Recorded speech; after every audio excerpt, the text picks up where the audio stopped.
கமலஹாசன் தயாரிப்பில் ரஜினி நடிக்கும் தர்மன் படத்தினுடைய தொடக்க விழா ப்ரெஸ் மீட் இதெல்லாம் சொல்லலாம். அஸ்வந்த் மாரிமுத்து தான்பா கன்ஃபார்மாக அவர் தான் டைரக்டர்னு லாக் பண்ணியாச்சு.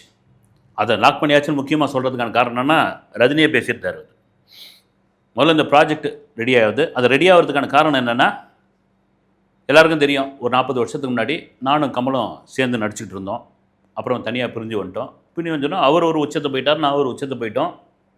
போயிட்ட பிறகு திடீர்னு சில வருடங்களுக்கு முன்னாடி என்னை கமல் சந்தித்து எங்கள் தயாரிப்பில் நீங்கள் ஒரு படம் நடிக்கணுங்க அப்படின்னாரு. ஓகே அப்படின்ட்டேன். அப்புறம் ரொம்ப நாளைக்கு அப்புறம் மறுபடியும் அவர் என்னை பார்த்தாரு. என்னங்க, நான் ப்ரொடியூஸ் பண்ண நீங்கள் ஒரு படம் நடிக்கணும்னு சொன்னேன்னு அந்த டோன் அப்படி கொஞ்சம் மாறுச்சு. ஓகே பண்ணிக்கலாம் அப்படின்னேன். அப்படி தான் இது உருவாச்சு. வந்து ஆரம்பத்தில் நாங்கள் உட்காந்து பேசும்போது கேஎஸ் ரவிக்குமார் பண்ண என்ன அப்படின்னு பேசணும். அதுக்கப்புறம் சுந்தர் சி உள்ளே வந்தார். சுந்தர் சி உள்ளே வந்த கதையெல்லாம் தெரியும். வந்து சுந்தர் சி உள்ளே வந்தார், பெரிய அனௌன்ஸ்மெண்ட் கொடுத்தாங்க. இது வந்து ஒரு அருணாச்சலம் மாதிரியான ஒரு ஹியூமரான ஒரு படமாக இருக்கும் போது, இல்லை இது வந்து ரஜினியோடைய ஃப்ளேவர் அந்த காமெடி சென்ஸு தெரிஞ்ச ஒரு டைரக்டர் அவர், இது ஒரு பக்கா கமர்ஷியல் படமாக இருக்கும் போது இப்படிலாம் சொல்லிட்டு இருந்தாங்க. திடீர்னு அந்த ப்ராஜெக்ட் அப்படின்னு நகர்ந்து போகிற நேரத்தில் சுந்தர் சியே தன்னிச்சையாக ஒரு அறிக்கை ஒன்று விட்டுருந்தார். இந்த ப்ராஜெக்ட்லேருந்து நான் வெளியே வரேன்னு சொல்லி. அதுக்கு ரஜினிகாந்துக்கும் கமலஹாசனுக்கும் பெரிய வருத்தம் இருக்குது. உள்ள 1000 பிரச்சனை இருக்கலாம். கதை சரியில்லை, அல்லது நீங்கள் கேட்ட சம்பளத்தை கொடுக்கல, இல்லை சம்பளத்தை பேரம் பேசினாங்க, இல்லை கமலஹாசனுடைய தலையீடு அதிகமாக இருந்தது, இப்படி பல பிரச்சனைகள் இருந்தாலும் சுந்தர்சியும் ஒரு பெரிய டைரக்டர். அதை தாண்டி ரஜினி கமல்ன்ற 2 இமயம், 2 பேரும் 40 வருஷத்துக்கு அப்புறம் இணைகிறார்கள். கமலஹாசன் தயாரிப்பில் ரஜினிகாந்த் நடிக்கிறார்னா அது எவ்வளோ பெரிய ப்ராஜெக்ட். வந்து அதை பண்ணுறதுக்கு எவ்வளோ பெரிய இது ஒன்று. நீங்கள் தமிழ் சினிமா வரலாறு இருக்கிறதுக்கு உங்கள் பேர் இருக்கும். ஆனால் அவசரப்பட்டு ஒரு வேளை வந்து ராஜ்கமல் ஃபிலிம்ஸே வந்து இதை நீங்களே கூட வெளியிடுங்க, நான் வெளியே போயிட்டேன்னு சொல்லிட்டு, இல்லை ரஜினி சார் நீங்கள் கூட வந்து சொல்லிவிடுங்க, ஒரு ட்வீட் போட்டுருங்க அப்படின்னு சொல்லியிருக்கலாம். ஆனால் அவங்க 2 பேருமே கலந்தாலோசிக்காமல் தன்னிச்சையாக சுந்தர்சி போட்டோன்னே பயங்கர வெறுப்பாகி ரொம்ப நாள் ரஜினிக்கு அவர்களுக்கு கதை சொல்கிறதுக்கு ரொம்ப நாள் வெயிட்டிங்கில் அப்படியே வெயிட்டிங்கில் வச்சிருந்த சிபி சக்கரவர்த்தி தாங்க அந்த படத்தை டைரக்ட் பண்ண போகிறாரு அப்படின்னாங்க. Right, okay. இந்த யங்ஸ்டர் கூட ரஜினி கமல் இவங்க 2 பேரும் பயணம் பண்ணுறதுனால தான் இன்னும் அவங்க வந்து யங்ஸ்டராகவே இருக்கிறாங்க பொழுது அப்படின்னு வச்சுன்னா சிபி சக்கரவர்த்தி ப்ராஜெக்ட் அப்படி போது வருது பேசுகிறாங்க, இது பண்ணுறாங்கன்னா திடீர்னு பார்த்தா அவர் டைரக்டர் இல்லை, உள்ளே வந்து அஸ்வந்த் மாரிமுத்து வந்துட்டார் அப்படின்னு அன்அஃபிஷியலாக தகவலாக வந்தது. அது கூட அப்படியே பேச்சுவார்த்தையில் இருந்தது. இன்றைக்கி திடுப்புன்னு கன்ஃபார்மே ஆகிடுச்சு. ராஜ்கமல் ஃபிலிம்ஸ் இன்டர்நேஷ்னல் அந்த அலுவலகம் ஆழ்வார்பேட்டில் இருக்கிற மாடியில் ஒரு விழாவே நடத்திட்டாங்க. பெரிய அளவில் ஊடகங்கள் யாருமே கூப்பிடல, அது படம் சம்மந்தப்பட்டவங்களாம் கூப்பிட்டாங்க. ஓகே, அதை தான் ரஜினி சொல்லியிருந்தார். ஏன்னா இந்த ப்ராஜெக்ட் இப்படி இதுவாச்சு. குறிப்பாக சிபி சக்கரவர்த்தி ரொம்ப நாள் இருந்தாப்புல, ட்ராவல் பண்ணாப்புல. மிக முக்கியமான விஷயம், அவர் சொன்ன சப்ஜெக்டை வந்து அவ்வளோ ஹெவியான சப்ஜெக்டு, ஒரு சயின்ஸ் ஃபிக்ஷன். அது ஒன்று கேட்டால் அதில் அணுசக்தி, அணு ஆயுதம் சம்மந்தப்பட்ட ஒரு விஷயங்கள்லாம் அதில் இருக்குது. ஷூட்டிங் வந்து ஆப்கான், ரஷ்யா இந்த மாதிரி நாட்டுக்கெலாம் போகணும்.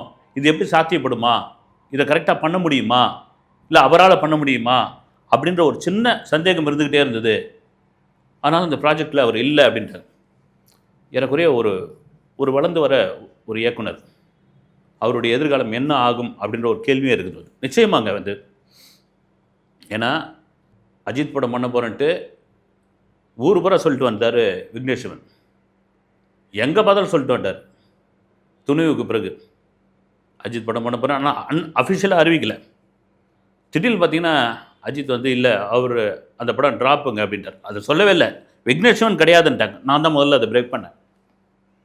கிடையாதுன்னொடனே விக்னேஸ்வரன் பயங்கரம் அப்செட் ஆகிட்டார். அதை விட நயன்தாரா அப்செட் ஆகிட்டாங்க.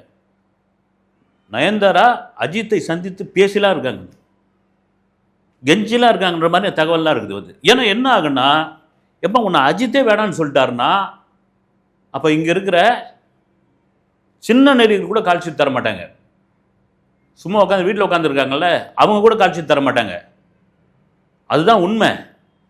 சினிமாவில், தமிழ் சினிமாவில் ஒரு பெரிய ஹீரோடைய ஒரு படத்தில் கமிட் ஆகி அந்த படத்துலேருந்து இங்கே ட்ராப் ஆகிட்டீங்க, உங்கள் வெளியே அனுப்பிச்சிட்டாங்க, அந்த ப்ராஜெக்ட் வந்து அவ்வளோதான் முடிஞ்சு போச்சு, அந்த ஹீரோவுக்கு உங்களை பிடிக்கல, இந்த டைரக்டர் பிடிக்கல அப்படின்னா அவ்வளோதான் முடிஞ்சது கதை. அதுதான் விக்னேஸ்வரன் புலம்பி தள்ளினார்.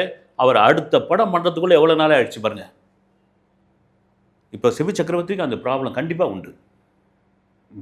இப்போ வந்து எஸ்கேவை தேவையில்லாமல் திட்டிகிட்டு இருக்காங்க சிவகார்த்திகேயனை. ஒரு ஃபங்க்ஷனில் வாங்க தலைவர் படம் பண்ணுற டைரக்டரை வாங்க அப்படின்னு வருது.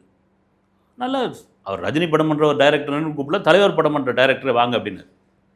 அதுக்கு போட்டு எந்த நேரத்தில் நீ வந்து சிபி சக்கரவர்த்தி இப்படி சொன்னியோ, இப்போ பாரு புட்டுக்குச்சு, இப்போ பாரு வெளியே வந்துட்டார்னா, எங்கள் சிவகார்த்திகேயன் சொன்னதுக்கும் இங்கே ட்ராப் ஆகிறதுக்கும் என்னங்க வந்து அது ரஜினியும் ஓப்பனாக சொல்லிட்டார் வந்து அது பண்ண முடியாதுங்க, அது வந்து ஆப்கானிஸ்தான்லேயும் ரஷ்யாவிலையும் எடுக்க வேண்டியதாக இருக்குன்னு.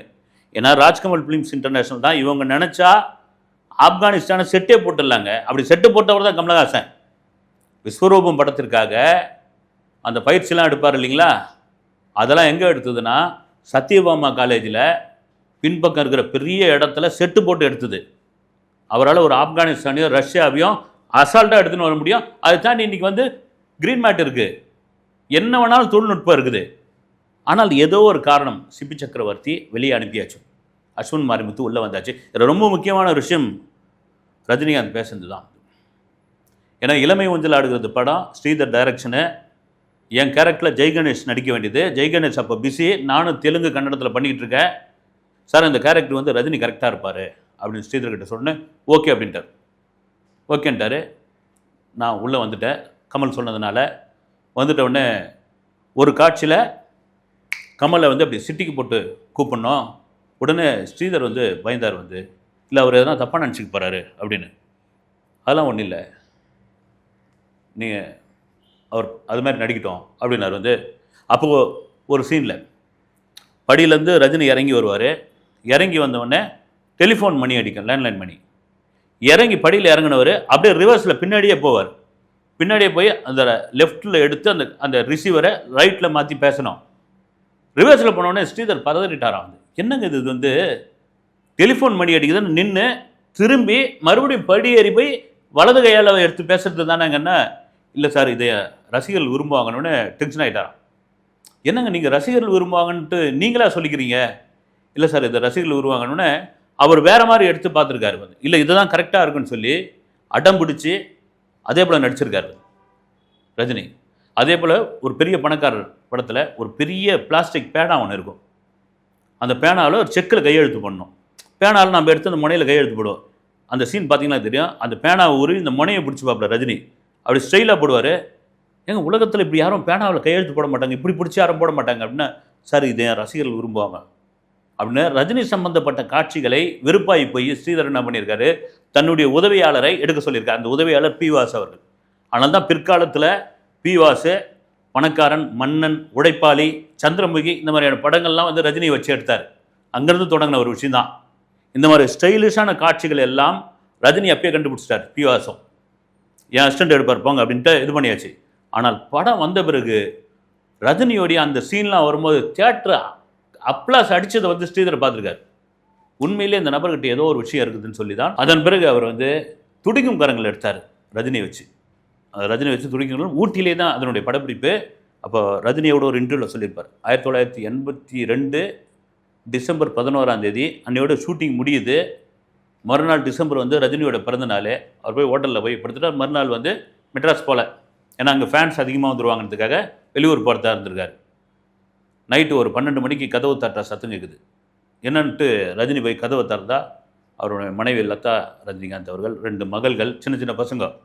ஏன்னா மெட்ராஸில் இருந்து அதுக்குள்ளே இவர் ஸ்ரீதர் வர வச்சுட்டார். அங்கேயே கேட்க வச்சு வெட்டி கொண்டாடிருக்காங்க. ஒரு ஸ்பெஷல் கிஃப்ட் ஒன்று கொடுத்துருக்காரு ஸ்ரீதர். அதனால் அந்த துடிக்குங்கரங்கள் படத்தை என்னால் மறக்கவே முடியாது. ஸ்ரீதர் வந்து உண்மையிலே ஒரு லெஜண்ட். அதன் பிறகு அவர் உடல்நிலை சரியில்லாத பொழுது தான் எல்லாருக்கும் தெரியும் வந்து இந்த அருணாச்சலம்ன்ற ஒரு படம் உதவி செய்வதற்காக வி.கே. ராமசாமி, பண்டிரிபாய், கலைஞானம் இவங்களுக்கெல்லாம் வந்து அது வர லாபத்தை பிரித்து கொடுக்கறதுக்கு ஸ்ரீதர் அவர்கிட்ட போய் ரஜினி கேட்டப்போ, எனக்கு அது மாதிரி உதவி தேவையில்லை, அந்த படத்தில் டயலாக் எழுதுகிற வாய்ப்புன்னா எனக்கு கொடுங்க ரஜினி அப்படின்னா அப்போ ரொம்ப முடியாமல் இருந்தார். காரணம் என்னென்னா அவ்வளோ ஒரு சிறப்பான ஒரு டைரக்டர் வந்து, அவ்வளோ பெரிய ஒரு ட்ரெண்ட் செட்டர் அவர். அவரே ரஜினியோட இந்த ஸ்டைலை பார்த்து அப்படி வேந்து போயிட்டார். இப்போ அஸ்வந்த் மாரிமுத்து என்ன சொல்கிறாருன்னா, இவங்க 2 பேரையும் பார்க்கும்போது, யார் ரஜினிகாந்த் கமலஹாசனை பார்க்கும்பொழுது எனக்கு உண்மையிலேயே அவங்க வயசானவங்கன்னே தெரியல. ஒருத்தர் என்ன சொல்கிறாரு, இது ராஜ்கமல் தயாரிக்கிற படம் தான், ஆனால் இது வந்து முழுக்க முழுக்க ரஜினிகாந்த் படமாக இருக்குன்னா ஒரு ஹிட் அடிக்கணும், அப்படின்றாரு. ரஜினி என்ன சொல்கிறாருன்னா, கமலஹாசன் என்னுடைய ஃபேனு, அவருக்கு பிடிச்சமான ஒரு படமாக இருக்குன்னா தூள் கலப்புங்கன்றாரு. ரெண்டாவது, ரஜினிகாந்த் என்கிட்ட சொன்ன ஒரு விஷயம், இந்த படத்தினுடைய அசோசியேட் டைரக்டர்னு என்ன நினச்சிக்கங்க, இது அசோசியேட் டைரக்டர் என்ன நினச்சிக்கங்க அப்படின்ட்டு. அதோடு இல்லாமல் 11 மணிக்கு நான் சும்மா ஒரு மெசேஜ், ஹலோ சார் அப்படின்னுவேன், ஹாய் அஸ்வந்த் அப்படின்னு அடிப்பார், லைன்லேயே வந்துடுவார். எந்த நேரம் வேணாலும் அவரை வந்து தொடர்பு கொள்ளலாம். முழுக்க சினிமாவை பற்றி பேசுவார். இதுலேருந்து தான் தெரியுது இவங்க ஏன் இந்த 50 வருஷம் இந்த சினிமாவுக்குள்ளே இன்னும் லைம்லைட்டோட இன்னும் அவங்களுக்கான ஃபேன்ஸோடு இருக்காங்க. யார்? ரஜினி கமலையும். இப்போ தாங்க புரியுதுன்னு. உண்மையாக இன்றைக்கி வர ஹீரோக்கள்லாம் 2 படம் ஜெயித்த உடனே காலரை தூக்கி விட்டுறதும், சம்பளத்தை அதிகமாக கேட்குறதும், ரேஞ்சர் ரோவர் காரில் தான் போவேன்னு சொல்கிறதும், எனக்கு காஃபியே வந்து லீலா பேலஸ்ன்னு தான் வரணும், வேறு எங்கேருந்து வரக்கூடாதுன்னு சொல்கிற இதுவும் வந்து திமிரோட தெரியுது. அதனால தான் பார்த்தீங்கன்னா 2 படம் 3 படத்தை காணாமல் போகிறாங்க. இன்றைக்கும் பாருங்கள், ரஜினி கமல் ரஜினி இதுதான். இதெல்லாம் மீறி இந்த படம் எப்படியாப்பட்ட படமாக இருக்கும் அப்படின்னு. ஏன்னா நான் டிராகன் படத்தை பார்த்தேன். அந்த படத்தை வந்து ஒரு ஜாலியான படம்னாங்க. அதில் ஒரு பிரமாதமான ஒரு அழுத்தமான ஒரு கதையை ஒன்று வச்சுருந்தார், ஒரு கருத்தை ஒன்று வச்சுருந்தார் அஸ்வந்த் அப்படின்னு. ஆனால் அஸ்வந்த் மாரிமுத்து அப்படி பேசும்போது கூட கொஞ்சம் பாடி லாங்குவேஜில் அது அந்த முதல்ல தலைவர் அப்படின்னாரு, அப்புறம் பார்த்தா கமல் சார் அப்படின்னாரு. இந்த இவர் இந்திய 2 சமயத்தில் சித்தார்த் அப்படி தான் பேச்சு கமல் சார் சொல்லி ஒரு கடத்தில் கமலஹாசனே பேச ஆரம்பிச்சிட்டார். வந்து என்ன இருந்தாலும் அவங்க லெஜெண்டுங்க. வந்து நீங்கள் அவரை தலைவர்னு சொல்லும்போது இவர் உலகநாயகன்னு சொல்லிட்டு போங்க, நீங்கள் அவரை சூப்பர் ஸ்டார்னு சொல்லும்போது இவர் கலைஞானின்னு சொல்லிட்டு போங்க. அது ஏன் ஒருத்தர் தலைவர் வந்து ஒருத்தர் பேரை சொல்கிறது? இது இப்போ வர பசங்களுக்கு அதெல்லாம் தெரியலனால அவங்களுக்கும் ஒரு திமிர்தனம் தான். அதெல்லாம் மீறி சினிமா எப்போ தரன்னு இழுத்து விடும், எப்போ மேலே ஏற்றி விடும் தெரியாது. Right, okay. கமலஹாசன் தயாரிப்பில் ரஜினி ரொம்ப முக்கியமான ஒரு விஷயங்க. இதை சொல்ல மறந்துட்டு பாருங்க, இந்த தர்மன் படத்தில் டாக்டராக நடிக்கிறாரு ரஜினி. 5 ரூபா டாக்டராக நடிக்கிறார், 5 ரூபா டாக்டராக நடிக்கிறாருன்னு ஊர் பேராக யாரை கொளுத்தி போட்டாங்க. வந்து அவர் 5 ரூபா டாக்டராகவும் நடிக்கலை, 5 பைசா டாக்டராகவும் நடிக்கலை. அவர் ஒரு டாக்டர். அந்த டாக்டர் நீங்கள் வந்து பாருங்கள், யார்? அஸ்வந்த் மாரிமுத்தே சொல்லியாச்சு. வந்து அந்த டாக்டர் நீங்கள் வந்து பாருங்கள் எப்படியாப்பட்ட டாக்டர் அப்படின்னு. ஏன்னா அந்த ஃபர்ஸ்ட் லுக் போஸ்டர் பார்க்கும்போது தெரிஞ்சது. வந்து கத்தி ஏதோ சர்ஜரியிலேருந்து இது பண்ண மாதிரி ஷூலாம் போட்டுன்னு அப்படி டிவி ஏதோ நின்றுட்டு இருக்காரு. 5 ரூபா டாக்டர் இது ஆப்ரேஷன்லாம் பண்ணுவாரா அப்படின்ற அளவுக்கு நம்ம கேட்க வேண்டியதாக இருந்தது. வந்து அதையும் உடச்சி விட்டாப்புல. இன்னும் கொஞ்சம் பேச விட்டுருந்தா அந்த கதை என்னன்ட்டு வந்து ஒரு லைனை சொல்லிட்டு இருப்பார். கமலஹாசன் வேறு வெயிட் பண்ணிட்டு இருக்காரு, இவர் ஏதாவது உளறுகளை தொலைக்கி போகிறார் அப்படின்ற ரேஞ்சில். வந்து ஓகே, படம் நல்லபடியாக வரட்டும். அடுத்த வீடியோவில் சந்திக்கிறேன். நன்றி.